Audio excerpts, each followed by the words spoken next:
कभी सोचिएगा कि थिएटर मतलब नाटक किसी भी संस्कृति की आत्मा का आईना होता है। आज हम एक ऐसा सफर तय करने वाले हैं जो लंदन की गलियों से शुरू होकर 19वीं सदी के मुंबई के मंच तक जाएगा।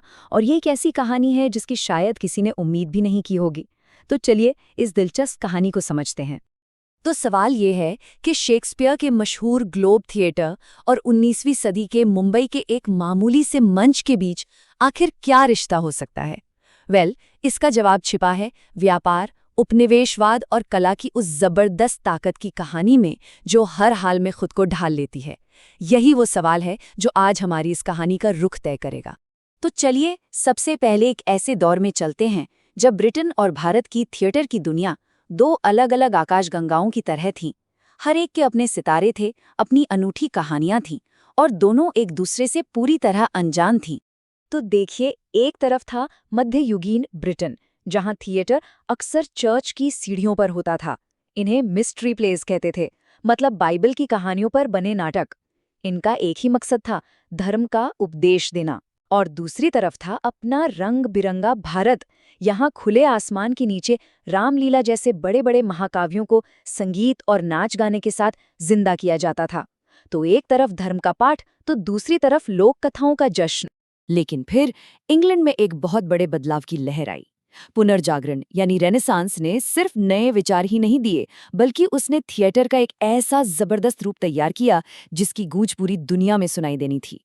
ये दौर था महारानी एलिजाबेथ प्रथम का, पर स्टेज पर राज तो विलियम शेक्सपियर का था। उन्होंने क्रिस्टोफर मार्लो और बेन जॉनसन जैसे बड़े बड़े लेखकों के साथ मिलकर ऐसी त्रासदियां, कॉमेडी और ऐतिहासिक नाटक लिखे जो आज भी अमर हैं।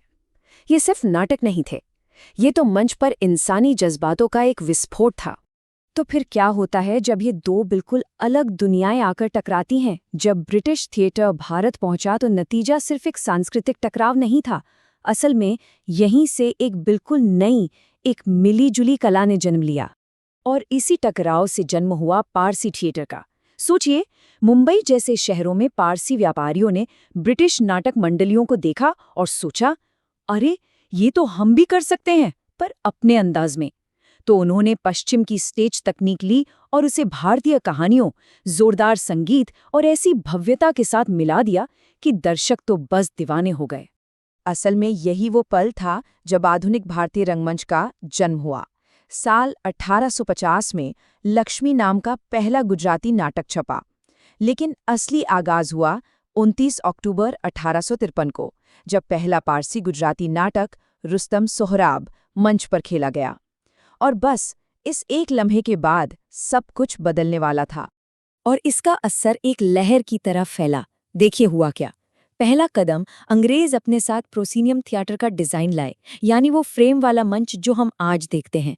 दूसरा कदम, पारसी मंडलियों ने इससे एक जबरदस्त देसी विदेशी मिक्स तैयार कर दिया।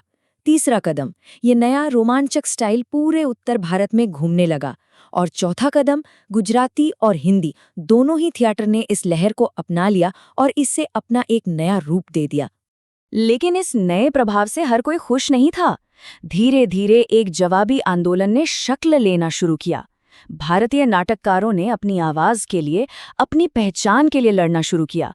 एक ऐसा थिएटर बनाने के लिए जो उनके समाज की, उनकी जमीन की सच्चाई को दिखाए। इस लड़ाई के दो नायक सामने आए। एक तरफ गुजरात में दलपतराम थे, जो थिएटर की भाषा को शुद्ध करना चाहते थे, और दूसरी तरफ हिंदी थिएटर में थे महान भारतेंदु हरिश्चंद्र।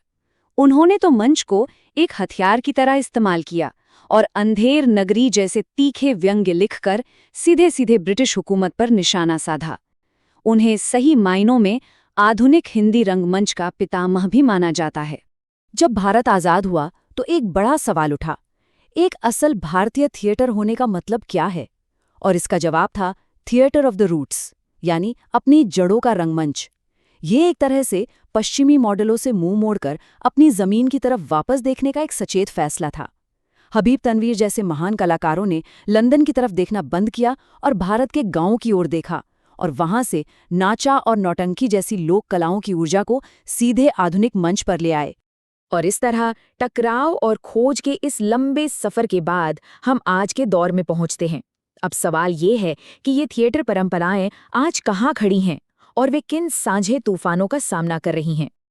देखिए, आज दुनिया भर में लाइव थिएटर अपनी मौजूदगी के लिए लड़ रहा है और दुश्मन के कई चेहरे हैं।